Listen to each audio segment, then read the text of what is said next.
Salutations à toi, c'est l'APC. J'espère que tu vas bien. Aujourd'hui, on va parler d'une série de jeux. Une série de jeux que j'aime énormément. Alors installe-toi confortablement. Notre aventure va commencer.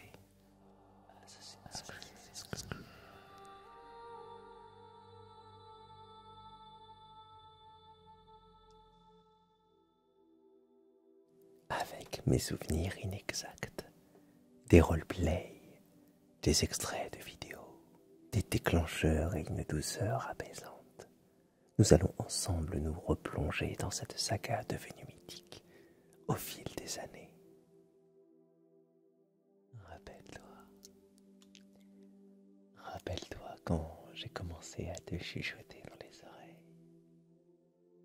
Rappelle-toi de cette image, cette photo de profil. Oui, c'était Ezio Auditore da Firenze. Oui, Assassin's Creed. Et après, j'ai changé de photo de profil, mais ça a toujours été inspiré. Inspiré de ce personnage en particulier qui vient d'Assassin's Creed. Avant que je te raconte mon histoire avec cette licence, j'aimerais que tu me racontes ton expérience Assassin's Creed, cette expérience, ton expérience avec cette série de jeux, ou un jeu en particulier qui t'a marqué. Assassin's Creed, c'est un jeu que j'ai découvert à l'époque où j'étais encore étudiant. Ça remonte, du coup. Ça me ramène en arrière. Et je me souviens, c'était à l'époque où j'avais acheté la Xbox 360, la meilleure console que j'ai. Enfin, une des meilleures consoles que j'ai eues. En tout cas, Assassin's Creed, c'était un des premiers jeux que j'avais acheté. Je l'ai acheté parce que je me souviens avoir apprécié la bande-annonce. Donc voici le premier exemplaire d'Assassin's Creed.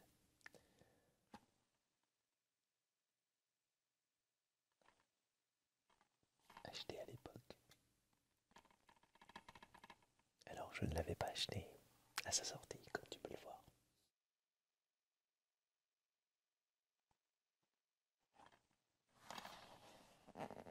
Il y avait encore des livrets dans les jeux.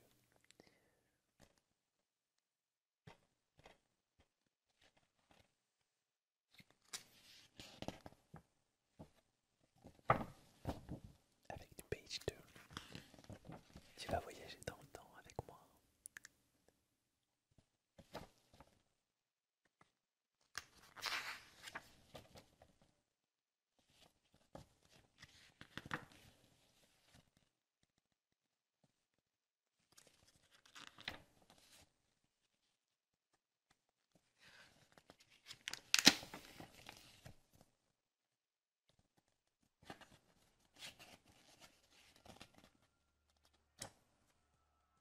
Je me souviens de cette bande-annonce. Une belle claque. Je me souviens de cet oiseau et de cet homme mystérieux. Cette cinématique était un résumé de ce qui attendrait le joueur s'il se laissait tenter par cette nouvelle licence.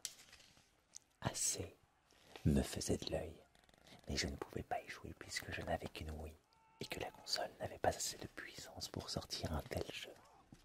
Quelques mois après sa sortie, je me suis acheté une Xbox 360 avec 2 jeux. Fable, le jeu qui me poussa vers la Xbox. Et enfin, Assassin's Creed. C'est en commençant à jouer que j'ai compris l'engouement. Bien évidemment que le jeu finit par être répétitif à la longue, mais seulement les décors sont envoûtants. Le voyage est saisissant. Le scénario est intrigant. Il donne envie d'aller plus loin, d'en apprendre davantage. J'avais l'impression de suivre un film, de vouloir à tout prix connaître tous les secrets et résoudre les énigmes distillées intelligemment tout le long de cette aventure. Le premier essai est une véritable claque, déjà visuellement parlant, et tous les ingrédients sont là pour une immersion totale. Les musiques sont belles, les effets sonores sont d'une justesse incroyable. Oui, nous sommes bien dans la peau d'Altaïr, et nous vivons avec stupéfaction cette aventure emplie de complots et d'obscurs secrets relatant l'existence de quelque chose qui pourrait remettre en cause tout le savoir de l'humanité. La force de Ubisoft dans ce jeu, c'est vraiment que l'immersion est totale. Les sons, les paysages, les décors sont vraiment somptueux. On se croirait vraiment dans les temps reculés, les temps passés. Et c'est impressionnant. C'est ça qui m'a donné cette envie de continuer cette histoire. Cette histoire d'ailleurs qui finit pas très bien finalement et qui donne envie d'aller vers la suite. Assassin's Creed 2.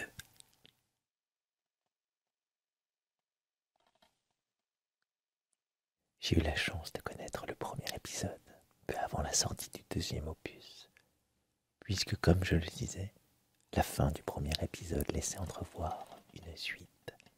L'impatience était donc de mise et les hypothèses foisonnaient.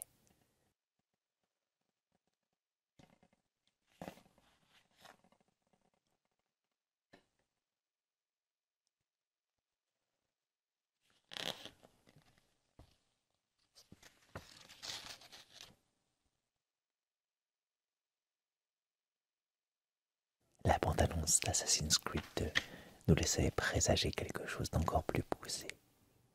Ubisoft semblait avoir compris la critique des joueurs concernant le côté répétitif, et il était temps de nous présenter un nouvel héros, qui cette fois-ci semblait beaucoup plus multitâche.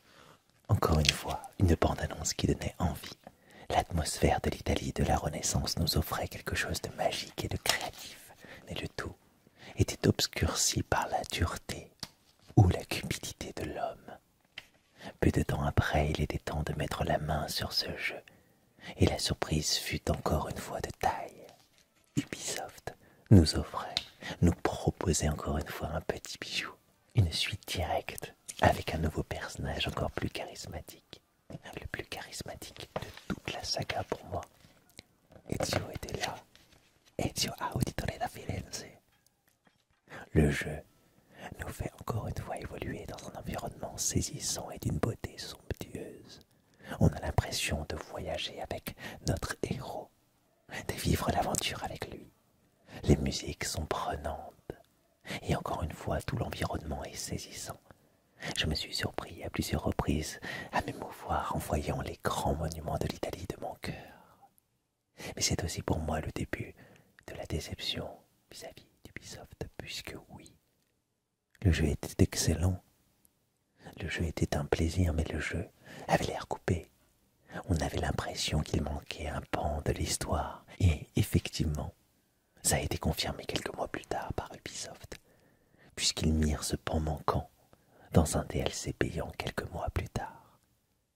Ubisoft venait de mettre un pied vers le chemin de la cupidité, finalement à l'image de ce que présageait la bande-annonce magique.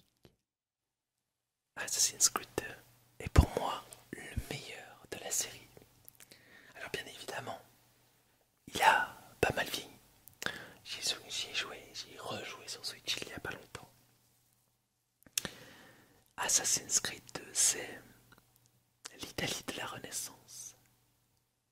C'est un personnage charismatique principal, Ezio Auditore da Firenze. Je pense que si tu me connais au travers des vidéos, tu dois savoir ô combien j'aime ce personnage. J'avais fait des roleplays à son effigie. Dans le monde dans lequel je vis, il y a mention de corruption, de trahison et de complot. J'étais tellement jeune quand la vie m'a ouvert les yeux. Je n'ai rien demandé à personne. Mais pour certains, ma famille et mon nom n'avaient pas leur place en Florence. Je ne voulais pas tout ça. Je ne voulais pas devenir ce que je suis, malgré que je sente ça en moi depuis toujours. Ça fait partie de ma nature. ça coule dans mes veines. Je m'appelle Ezio Auditore da Firenze et je suis un assassin.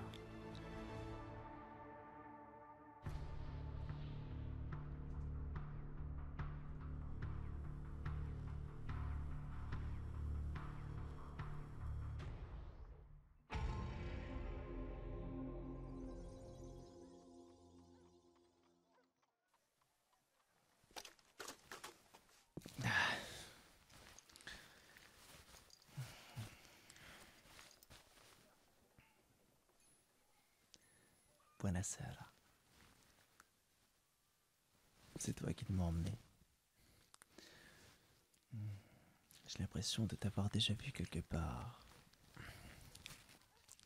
Comment t'appelles-tu? Stronzo. Pas si fort. N'oublie pas que nous sommes en reconnaissance sur les toits de Florent. Chut. Ouais, je l'ai fait. Je l'ai fait il y a 1 heure à peu près, c'est bon. Ne me parle pas comme ça, Giorgio. Apparemment, il y a un rôdeur sur les toits en ce moment. Un bastarde qui se balade avec une capuche sur la tête. On va par là, vers cette ruelle. Ah. Bon alors, tu t'appelles comment? D'accord. Bon, je le fais même si ce n'est pas nécessaire. Je m'appelle Ezio Auditore et je suis enchanté de faire ta connaissance. C'est la première fois pour toi?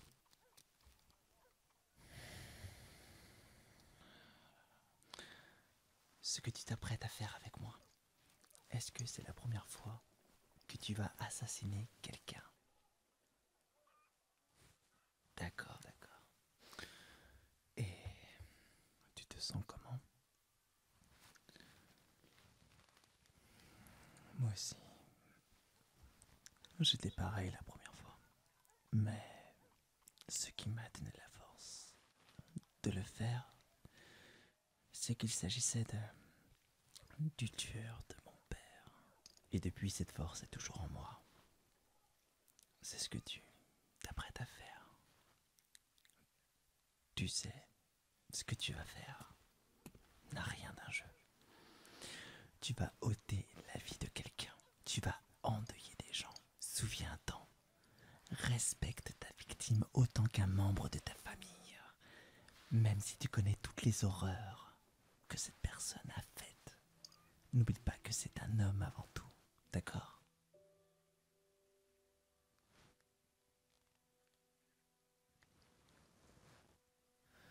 Pour soulager ce fardeau, j'honore la mort de mon petit frère. Pour me souvenir avec une plume que j'imbibe du sang de ma victime qui a participé au complot, qui ôta la vie de toute ma famille. Et je dis, Requiem in pace, repose en paix, même si je dois te l'avouer. C'est difficile par moments.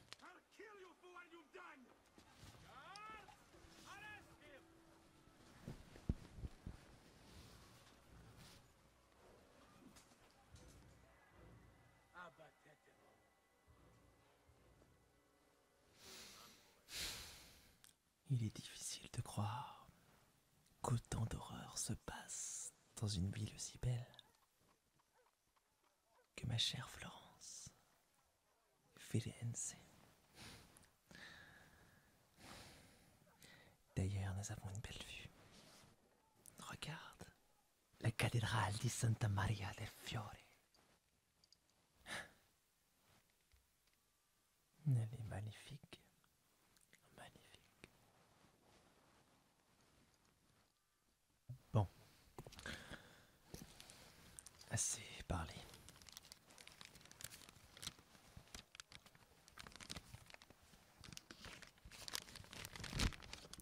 Alors, selon les informations de Pazzini, notre cible sera dans cet appartement. Juste là, dans environ 20 minutes. Ça nous laisse un peu de temps devant nous. Il s'agit d'un riche Florentin, un banquier, comme mon père avant lui. Mais je ne trouve pas que ces informations soient précises. Aucune description sur son physique. À mon avis, il s'agit d'une personne seule. Qu'est-ce que tu en dis? J'ai l'impression que tu n'es pas très bavard. Tu as raison. Restons concentrés sur notre objectif. Giorgio, monte sur ce toit, et vite. Je vais descendre un petit moment, tu m'attends là? Juste un petit instant.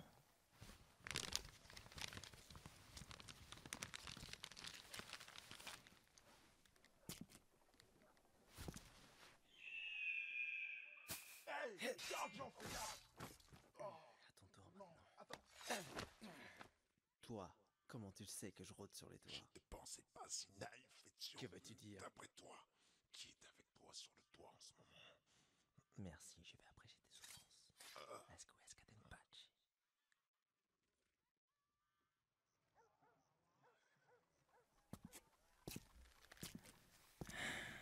Ma mission a pris un tournant assez intéressant.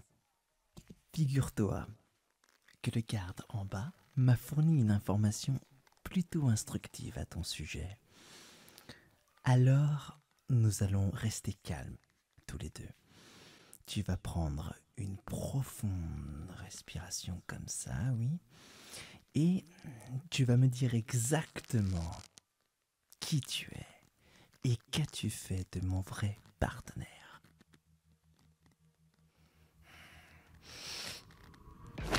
Pas de mensonge, s'il te plaît. Je te respecte, alors respecte-moi. Ma lame traversera ta gorge si tu ne réponds pas. Qui es-tu? Non. Ce n'est pas possible.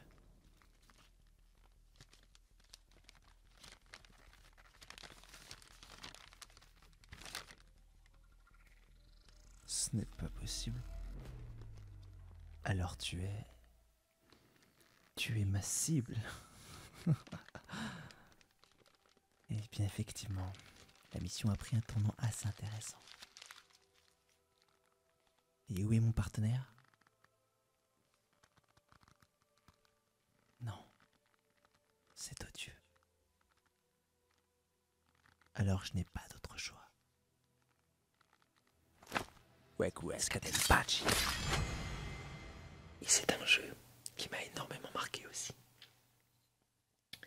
Beaucoup plus que le premier épisode. On allait beaucoup plus loin. Dans l'aventure finalement Assassin's Creed. Plus loin dans les mythes, la mythologie. Cette force de ce jeu, c'est qu'on a ce sentiment qu'on est obligé d'aller plus loin que le scénario principal. Tu vois? Moi, ce que j'adore, c'est de trifouiller un peu, d'aller encore plus loin que cette aventure qu'on nous propose. Et Assassin's Creed 2, c'est vraiment ça. En fait, il y a vraiment plusieurs scénarios en parallèle et des mystères à résoudre. On a l'impression d'être un peu comme Indiana Jones à la recherche de choses disparues, de mythologie, de... Waouh, et on a envie d'en savoir beaucoup plus. Et ça, la série, c'est ce que fait la série depuis une dizaine d'années, un peu plus même. C'est de nous distiller des petits éléments du passé et qui nous donnent envie d'en connaître davantage sur cette histoire, cette fiction, dans la réalité. La force de ces jeux, c'est ça, de transposer la mythologie, ou plutôt une fiction, dans des faits historiques. Et Assassin's Creed 2, c'est l'explosion de tout ça. Et c'est un pur bonheur. J'ai vraiment, vraiment apprécié, surtout encore une fois. J'avais l'impression d'y être, dans cette Italie de la Renaissance. Et quand je suis allé pour de vrai dans ces endroits que Ezio visite, eh bien j'ai ressenti la même chose. Ubisoft, je vais y arriver, a réellement réussi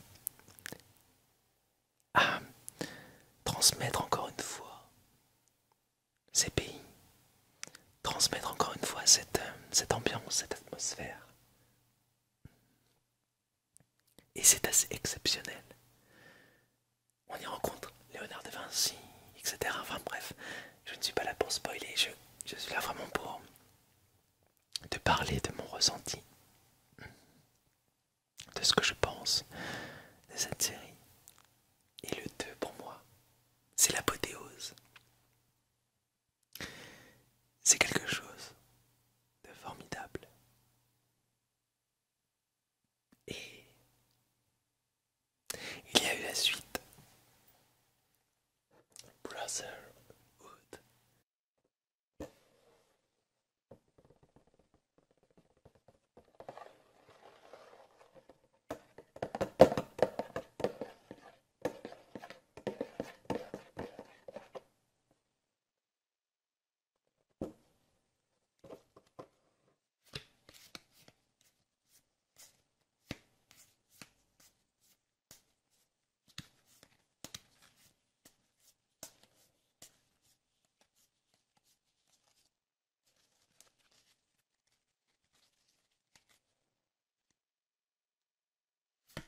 Encore une fois, l'épisode 2 se finissait sur un suspense.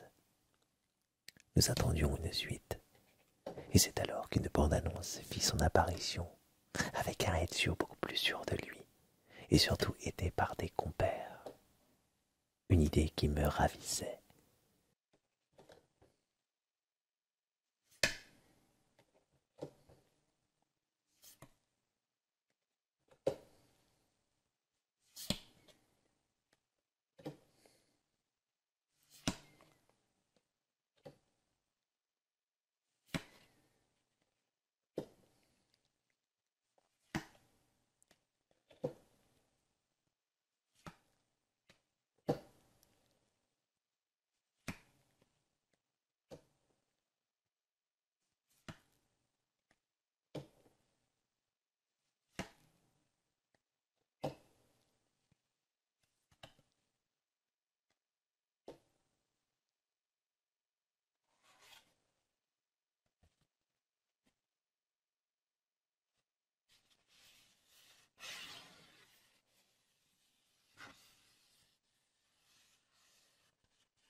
Mais c'est en jouant à ce jeu que j'ai commencé à me lasser. Bien sûr, j'étais heureux de retrouver tous mes personnages favoris, mais j'avais l'impression qu'il manquait quelque chose de magique. Ça n'opérait plus sur moi. On était loin du premier AC, et encore plus loin du second. J'ai fini cet épisode sans trop d'engouement. Ubisoft a continué dans ce délire de DLC, et je me suis dit qu'il était temps de m'éloigner de cette saga, pour un temps.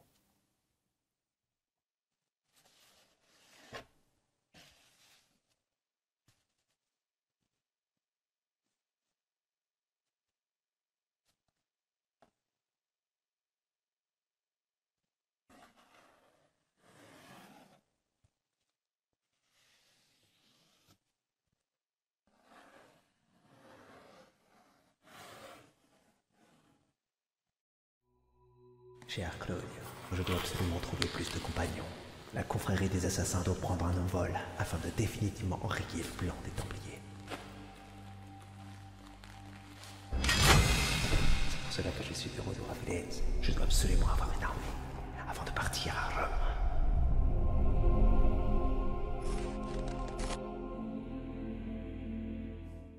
On va t'emmener en 1499.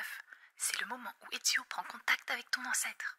On va faire en sorte que tout se passe bien. Ah, j'ai du mal à synchroniser ton ADN avec l'animus.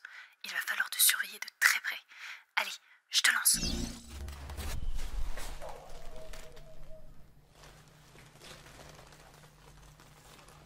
Buonasera.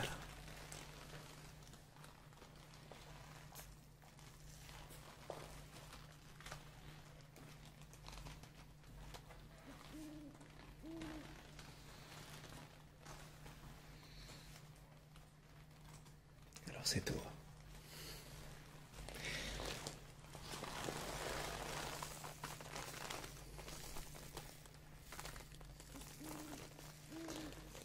Tu veux devenir un assassin.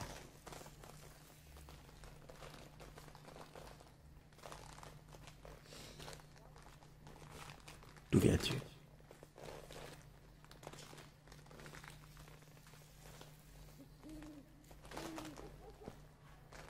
As-tu quelque chose à perdre? Un homme? Une femme? Un animal?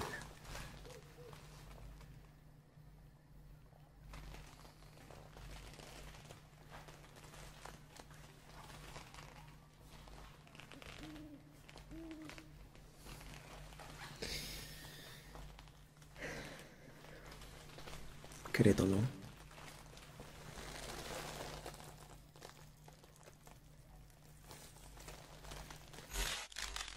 Bon, j'ai l'impression qu'il y a un bug. C'est hyper instable. Je vais relancer tout ça. Rassure-toi. Ezio. Ezio Auditore.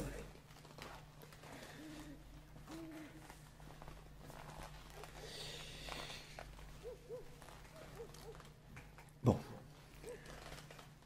Comme tu le sais, la confrérie recrute. Et tu as été sélectionné pour peut-être avoir la chance ou la malchance d'être un assassin. Il faut que tu prennes conscience que d'être un assassin, c'est avant tout du sacrifice. C'est avant tout avoir le sens des responsabilités. Mais c'est apparemment tu es quelqu'un de plutôt fort. Et à ce que j'ai pu comprendre, tu as fait bonne impression. La lame n'a aucun secret pour toi. Tu es plutôt un épéiste, c'est ça? Quel genre de lame, dis-moi? D'accord. Moi, c'est plutôt la discrétion que je mets en avant, tu vois. Et si tu deviens un assassin, eh bien, tu auras cette lame avec toi. Tu aimes les épées, c'est ça? Alors, j'ai juste une question. Est-ce que tu sais te servir des couteaux?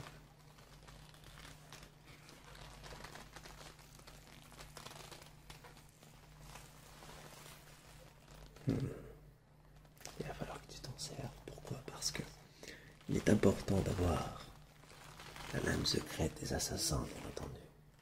Mais aussi toujours un petit couteau caché sur tes vêtements. C'est très important. Parce que, comme je te l'ai dit, il y a beaucoup de choses, beaucoup de dangers qui vont t'arriver. Ce n'est pas de la malchance, c'est simplement que ça fait partie de notre façon de vivre, nous les assassins. Nous sommes en guerre, oui, contre un ennemi redoutable, les Templiers. Durant des milliers d'années plutôt, ils sont là à nous opprimer, à opprimer les gens. Je vais relancer tout ça. Rassure-toi. Mais nous sommes là pour faire régner le chaos. Le chaos, oui. Mais le chaos, pas comme tu l'entends. Plutôt le chaos qui prétend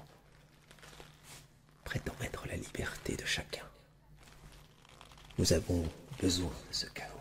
Nous avons besoin de cette liberté. L'homme est ainsi fait. Mais ces Templiers cherchent à contrôler cette liberté qui t'est chère. Et un jour, s'ils continuent ainsi, ils arriveront à leur fin. Et nous sommes là pour nous opposer à cela. Je ne prétends pas que nous allons gagner. Non, je ne prétends pas ça. Ils sont beaucoup plus puissants que nous. Et je le sais. Tant que nous continuerons à agir dans l'ombre, malheureusement, nous ne serons pas crédibles. Et eux ont des personnes très influentes. Allez, encore un petit effort. très influentes. Ils peuvent manipuler les masses, manipuler l'information. Mais ça, tu le sais déjà. Alors, il faut que tu saches que si tu rentres dans la confrérie des assassins, tu t'exposes à une vie complètement. Bon Dieu, mais qu'est-ce qui se passe? C'est la première fois que ça arrive. Tu dois oublier toutes les personnes qui te sont chères. Les éloigner le plus vite possible de ta vie que tu vas avoir. Il faut que tu prennes conscience que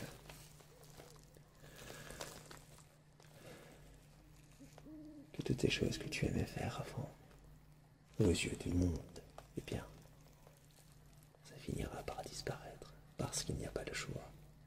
Tu ne peux pas avoir une vie normale après ce que tu t'apprêtes à faire. Oui, après ce que tu t'apprêtes à faire, tu ne peux pas.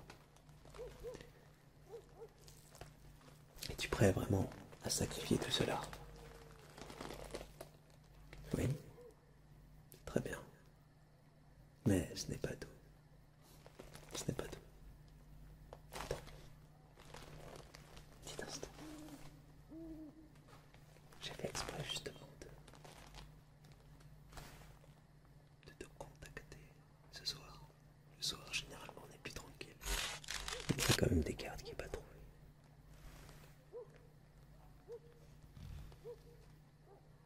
Tu sais qu'une fois, sur les toits de Florence, eh bien, je me suis fait...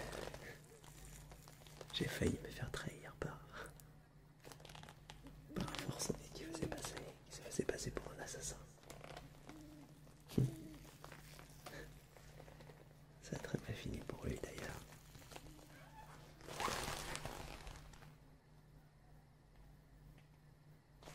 Chut, attends.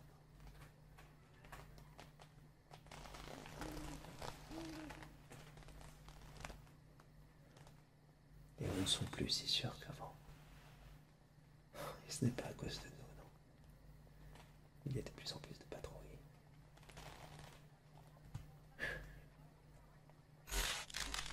Parlons plus doucement.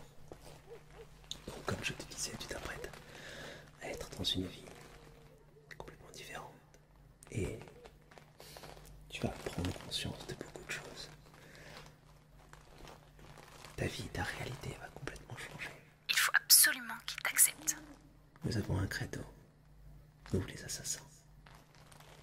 Rien n'est vrai. Tout est permis. Je vais t'expliquer ce que ça veut dire. C'est simplement que les lois, toutes les choses qui régissent notre système, monde actuel, finalement, ce n'est qu'une invention des hommes. Les hommes qui veulent prendre ton contrôle. Tout ceci est faux. La véritable nature de l'homme est le chaos. Et nous sommes le chaos. Nous sommes les assassins. Oui. Nous avons cette façon de penser. Nous avons cette façon de nous mouvoir. Nous n'existons pas vraiment. Et justement, il faut savoir que au moment où tu t'apprêteras à devenir un assassin, eh bien, une vie étrange va commencer pour toi. Tout va s'effondrer autour de toi. Tout ce que tu croyais réel, eh bien, petit à petit, tu prendras conscience que tout ceci n'est pas vrai. Tu es baigné dans des mensonges perpétuels. Tu es baigné dans une vie de mensonges perpétuels. Et nous sommes là pour te réveiller. Et toi, tu seras là pour réveiller tout le monde. Acceptes-tu tout ceci? Oui, d'accord. Je vais commencer à te raconter des choses qui vont te paraître magiques peut-être. Mais il n'en est rien, il s'agit simplement de technologie. Un mot bien étrange, je le sais. J'ai découvert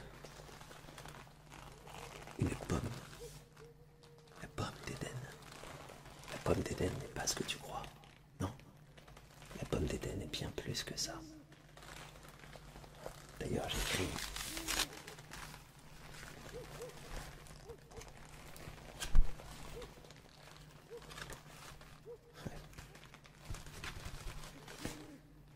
En fait, j'ai découvert la première pomme d'Inde. Et je me suis rendu compte de la puissance de celle-ci. Elle peut contrôler les hommes. Elle peut contrôler les hommes. C'est une technologie que l'homme ne doit absolument pas avoir entre les mains. Non. Non, c'est tout sauf naturel. On ne sait pas d'où ça vient, je ne sais pas. On parle d'un... Mais c'est compliqué. C'est compliqué. Je n'ai pas toutes les réponses et justement, ma famille est liée à tout ceci. Mon père malheureusement, mon père a été beaucoup trop loin dans ses recherches. Malheureusement est tombé. Mais ça nous dépasse tous. Ça nous dépasse tous. Oui. Ça nous dépasse tous.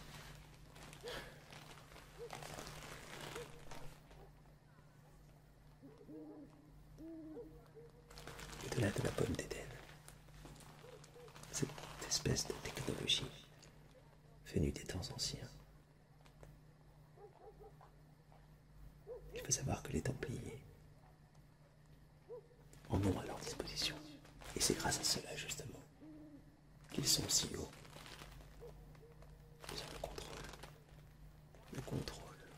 Oui, le contrôle. Il faut absolument que... Nous n'avons pas le choix. Nous devons créer une armée.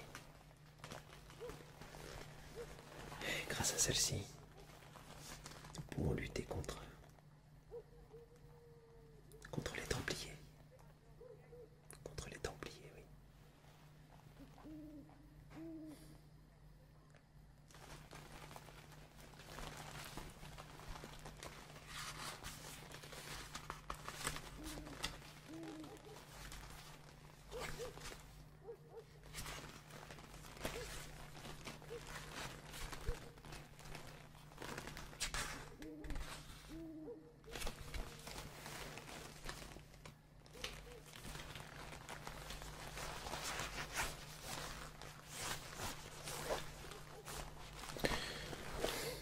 Il est difficile pour moi de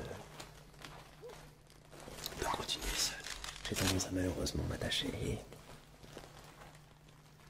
cette guerre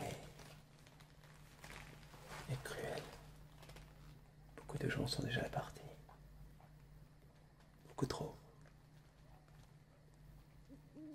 Beaucoup trop de gens sont déjà partis, oui.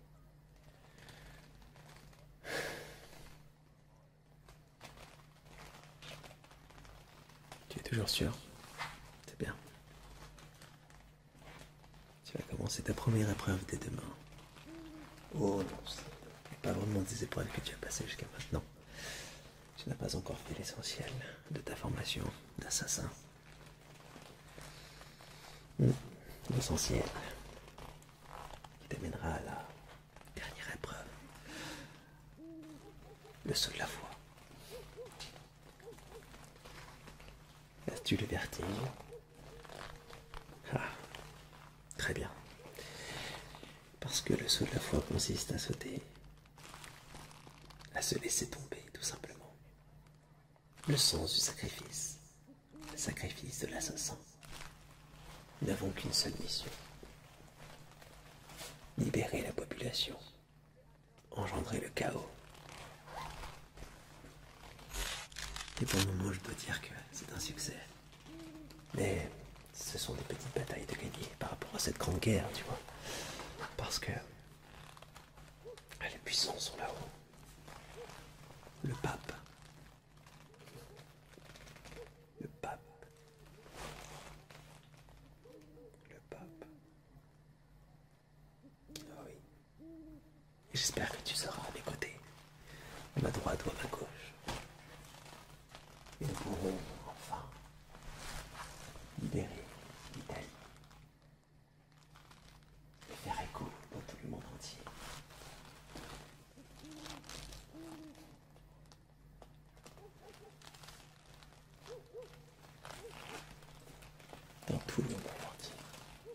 Allez, tu es accepté. Bienvenue dans la confrérie des assassins. J'espère que tu t'y sentiras comme chez toi. Quelqu'un m'attend. Je dois y aller. Mission réussie. Au top. On va pouvoir continuer nos investigations. Merci à toi. C'est à partir de là finalement que j'ai un peu lâché un peu cette licence. Je me suis dit bon, ça a été ma première pause Assassin's Creed. Je me suis dit bon, c'est pas grave. De toute façon j'avais les études, j'avais la tête ailleurs, donc on allait faire une pause tout simplement. Allez, on arrête Assassin's Creed, c'est pas grave. Et finalement après, 2 ou 3 ans plus tard, bien plus tard, parce que c'était quasiment tous les ans, ça y est, ça commence à sortir tous les ans les Assassin's Creed. Et bien il y a eu Révélation. Je lui ai fait un peu la tête. Révélation, même si je savais que c'était encore la suite avec Ezio Auditore da Firenze. Donc j'y ai joué un peu plus tard. Et finalement, j'ai plutôt apprécié. Mais pas aussi bien qu'un Assassin's Creed 2. L'environnement arabisant, oriental, j'ai adoré. On se balade dans... Alors c'est Istanbul aujourd'hui, mais je m'en rappelle plus du tout du nom dans le jeu. La section commentaire est ouverte.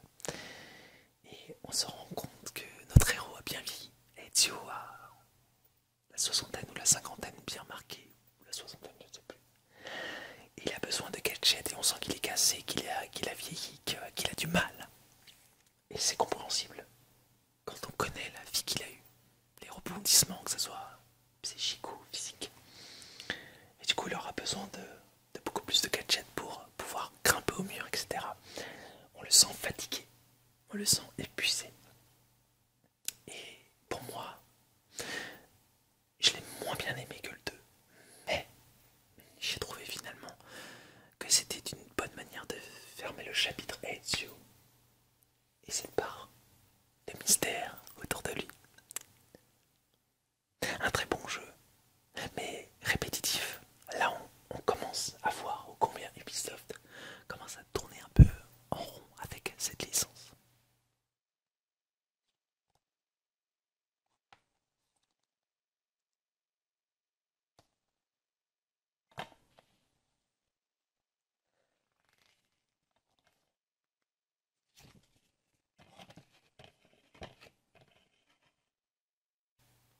Et là, il y a eu Assassin's Creed 3, enfin.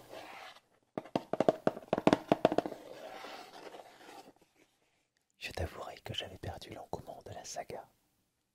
Bien que la trame mystérieuse m'intriguait beaucoup, je trouvais que les créateurs étalaient beaucoup trop l'histoire. Il avançait pas assez vite. Tout ceci était artificiel pour toujours sortir plus de jeux, toujours plus de jeux Assassin's Creed. J'étais lassé, mais pourtant, je me suis laissé emporter par une nouvelle bande-annonce. On nous présentait enfin le nouvel assassin, qui aurait le dur rôle de passer derrière Ezio. Fini la subtilité, il était temps de passer à Connor, un personnage bien plus brut et plus costaud. Ça donnait envie encore une fois. En se basant sur ce qui marchait le mieux, Ubisoft décida de couper court au passé et surtout de passer à autre chose. Ezio, c'était bon.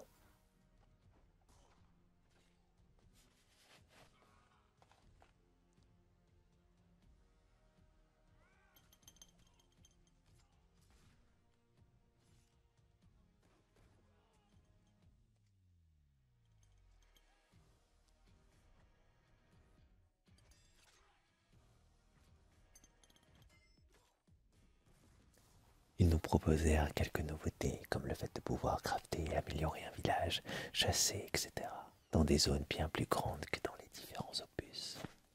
AC3 est un bon jeu.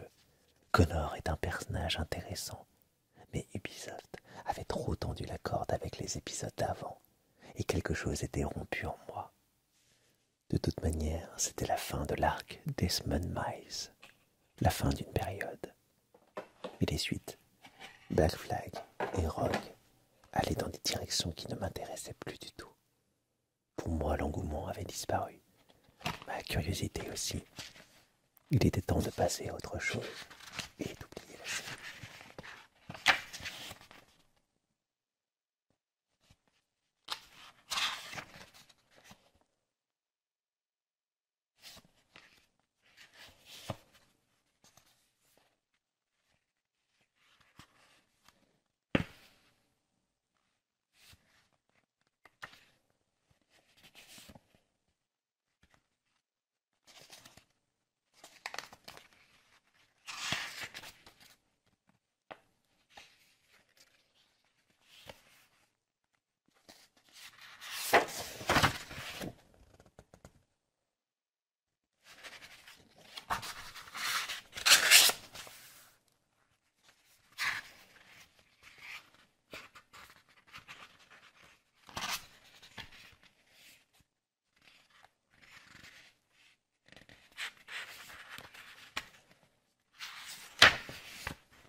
J'ai bien aimé le personnage principal, Connor. Bien plus bourrin que Ezio. Là, on est vraiment sur un personnage tank qui se bat d'une manière hyper sauvage. Mais ça coïncide bien, vraiment. Ça coïncide bien avec le monde dans lequel il vit. D'ailleurs, la phrase clé d'Assassin's Creed, c'est joue un moins ou meurs, en fait. C'est clairement, l'esprit du jeu. Par contre, ce que j'appréciais pas trop et ce que j'apprécie toujours pas, d'ailleurs, c'est les phases maritimes. Alors je sais que beaucoup de personnes aiment ce genre de phases, mais malheureusement, ce n'est pas ce que je préfère dans l'Assassin's Creed. Pour moi, Assassin's Creed, c'est discrétion, assassinat, complot, etc. Et là, il y a tout ça dans ce jeu, mais cette phase de pirate, eh bien, ce n'était pas trop pour moi. Paris fut le nouveau terrain de jeu pour cet épisode. Avec cette ville, Ubisoft venait directement me draguer.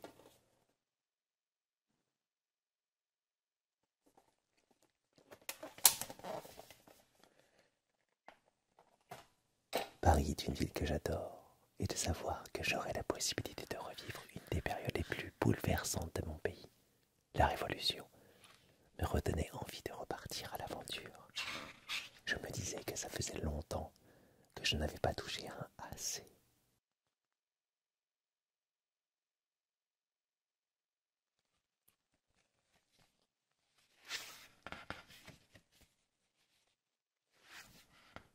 Pas de phase de bateau, une impression de retour à la source, des graphismes toujours plus beaux et la possibilité pour Ubisoft de jouer avec toute la mythologie autour de cette ville. Un méga potentiel en soi.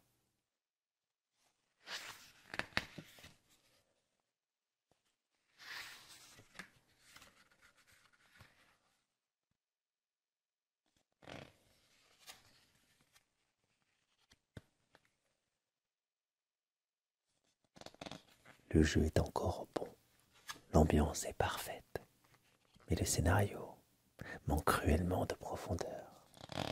Je trouve que la mythologie parisienne n'est pas exploitée. Tout n'est malheureusement que surface et largement oubliable.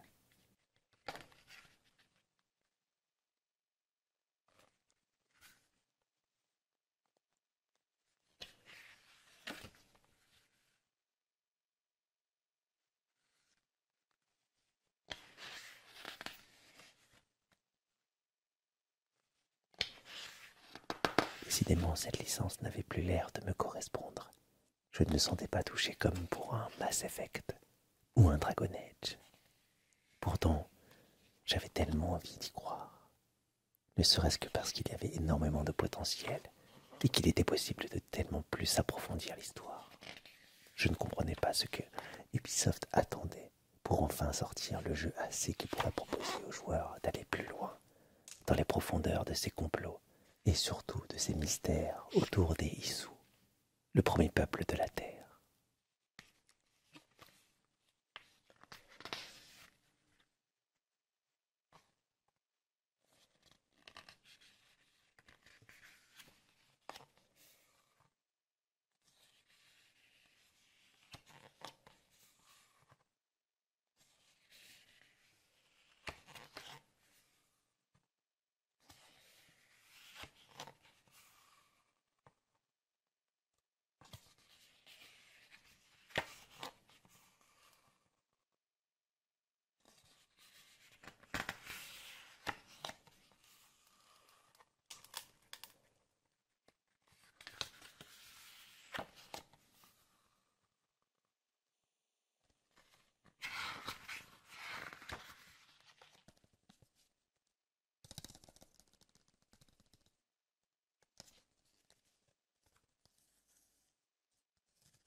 Donc j'ai encore fait une pause Assassin's Creed.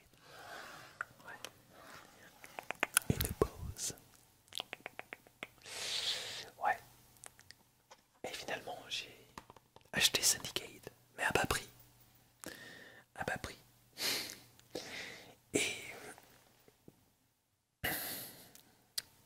j'ai eu du mal à le finir. Réellement du mal à le finir parce que là je me suis dit, encore une fois, les environnements sont cool, tout ça, mais non, non, ça n'allait pas. Ça n'allait pas du tout. Non, non, non. Il y a un truc qui va pas dans ce jeu. C'est ultra répétitif.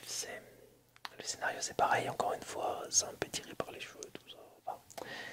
Et puis, le scénario principal complètement disparu. Et finalement, c'est un peu comme Zelda Ocarina of Time parce que j'en parlais. J'avais un peu encore le mal d'Assassin's Creed 2. Je voulais encore repartir dans cette optique. Où étaient mes personnages que j'aimais?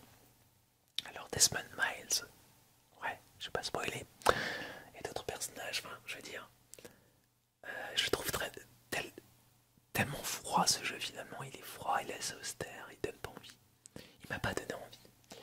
Et pourtant, au début j'avais joué, je l'avais pas fini, je l'ai recommencé il y a quelques années, je l'ai totalement fini, j'ai même fait le DLC avec Jack l'Éventreur. Mais non, enfin je sais pas, j'arrive pas à m'imprégner, enfin j'arrive pas à rentrer dans le jeu. Pour moi, je suis juste spectateur et je suis pas dedans. Donc voilà, j'ai finalement fait encore une fois une pause Assassin's Creed. Et je crois qu'Ubisoft aussi a commencé à comprendre qu'il y avait un petit souci quelque part. Assassin's Creed Origins. Assassin's Creed Origins. Oh oui. Après une longue pause, Ubisoft nous revient avec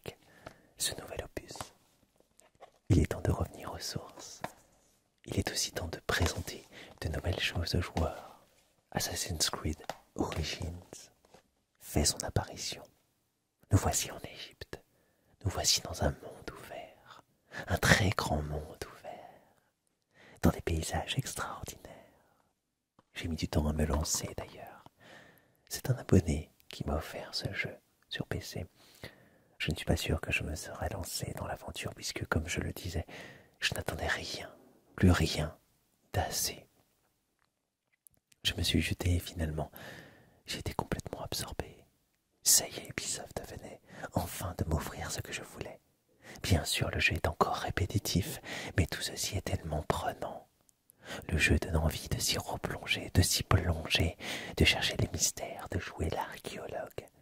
On a envie d'en savoir plus, et surtout on est plongé dans les profondeurs. Le personnage principal est charismatique. Il ne s'agit pas d'un surhomme, et j'ai adoré cette démystification des assassins. De comprendre que finalement, ce ne sont que des hommes qui sont derrière tout ça, avec leurs défauts et leurs qualités. Les DLC sont intéressants, et c'est amusant de se retrouver nez à nez avec des divinités égyptiennes. Ubisoft a fait une pause, oui, une pause de quelques années. Et c'est là qu'on voit apparaître sur Internet une bande-annonce. Ça faisait des années qu'on entendait parler d'un assassin égyptien en Égypte. Enfin, l'Égypte antique.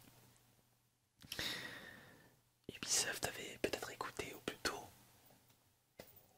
a eu l'excellente idée de nous donner cette époque, et encore une fois, un jeu fantastique. Alors, beaucoup de gens, j'ai pas trop compris parce que à l'époque, je me rappelle, on nous disait oui, ça y est, Ubisoft a compris de ses erreurs. Voilà, c'est un jeu qui révolutionne la série, etc. Blablabla. Enfin, avec un système un peu plus RPG, un monde beaucoup plus ouvert. Ouais, c'est un monde extrêmement ouvert, très grand d'ailleurs. Mais pour moi, enfin, j'ai pas vu une grosse révolution finalement. Le gameplay est quasiment pareil. Finalement, ce qui change un peu, c'est ce côté RPG, mais il n'y a pas eu en soi pour moi une grosse révolution. Mais, par contre, personnage beaucoup plus attachant. Les origines qui sont expliquées. Et le scénario, j'ai l'impression, beaucoup plus travaillé. Et malgré tout cet aspect assez héroïque, grandiose qu'est Assassin's Creed, on se rend compte que ce sont des hommes qui sont derrière tout ça. On arrête un peu d'enjoliver tout ça, de donner un côté hyper badass aux assassins, il l'avait déjà fait dans tous les cas avec Black Flag ou des choses comme ça. Ou même dans Assassin's Creed 3, il commençait à nous amener un peu le doute sur le camp du bien, du mal, etc.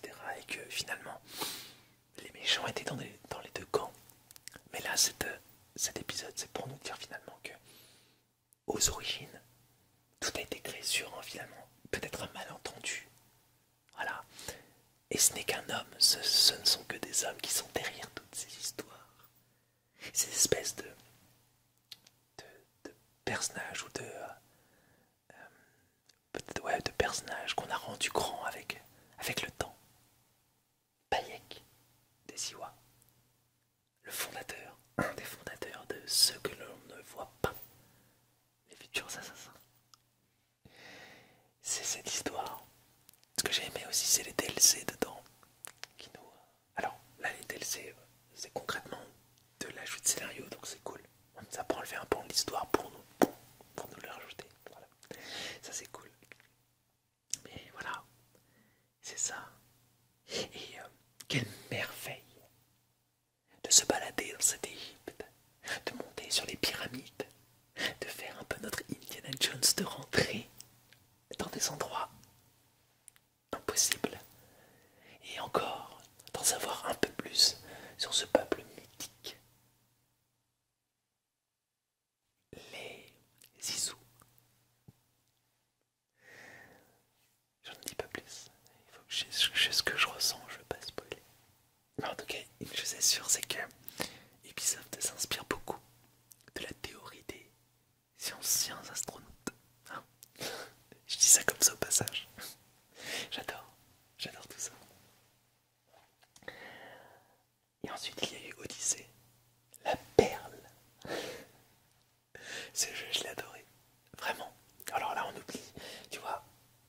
Assassin's Creed 2 et Odyssey, je les mets côte à côte. Pourquoi pas? Parce que pour moi, c'est pas du tout.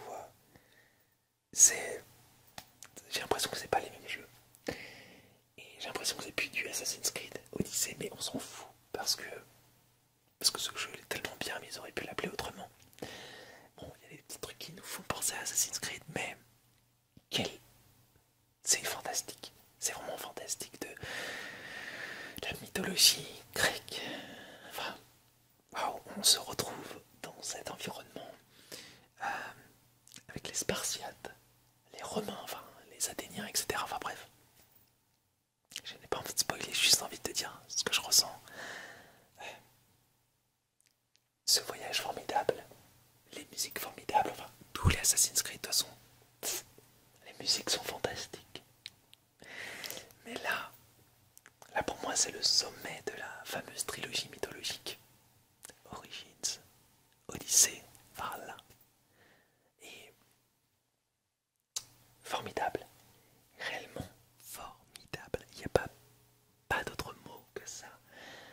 On est directement dans cet environnement en Grèce antique, dans ces îles, dans ces îles paradisiaques. Les décors sont vraiment somptueux.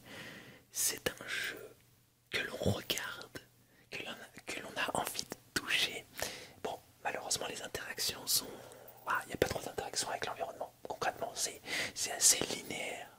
Voilà, c'est un jeu à regarder concrètement. C'est pas comme un Breath of the Wild où là on peut utiliser tous les trucs qui nous permettent de faire, de casser, enfin voilà, non. Assassin's Creed Valhalla. Assassin's Creed Valhalla. Il y en a des choses à dire sur ce jeu. Bah déjà j'y ai joué il n'y a pas longtemps, il y a quelques semaines. Pour jouer alors pas le dernier DLC, le Ragnarok, ça m'intéresse pas du tout. Non, ça c'est pas Assassin's Creed pour moi. Mais là on s'éloigne encore plus d'Assassin's Creed, hein. J'aime bien, c'est des jeux, moi je pense qu'ils auraient dû faire un espèce de speed-off en disant le gros titré en tout petit Assassin's Creed Légende ou Mythologie, tu vois, ça aurait été cool. Pas un gros Assassin's Creed et en tout petit Origine, tu vois. Non, pour moi c'est plus du tout du Assassin's Creed, mais ce sont de très bons jeux. Après on peut infiltrer, etc. On peut jouer en douceur, etc. Mais c'est... Enfin, franchement quand tu vois Eivor, t'as pas envie d'y aller en douceur, quoi. Enfin, t'as des grosses haches, des grosses armes qui donnent envie d'aller comme un bourrin dans les camps, des choses comme ça. Avec Alexios c'est pareil, hein, pour Mythologie, hein, bien sûr. Voilà, j'en ai fini avec Assassin's Creed. Les séries qui m'ont fait voyager. J'espère que tu as apprécié cette vidéo. En tout cas, si tu l'as apprécié, pourquoi pas et pourquoi pas s'abonner ou pas. Tu fais comme tu veux. Mais ça m'a fait extrêmement plaisir de te parler de ça. Et puis moi c'est pas fini, on continuera à parler de Dieu, bien évidemment, parce que le but c'est de partager, c'est ce que j'adore, partager avec toi. J'espère que tu as marqué un commentaire pour me dire toi, ton vécu par rapport à ce jeu, plutôt tes sensations, ce que tu as vécu, ton expérience, tout ça. Je n'ai plus qu'une seule chose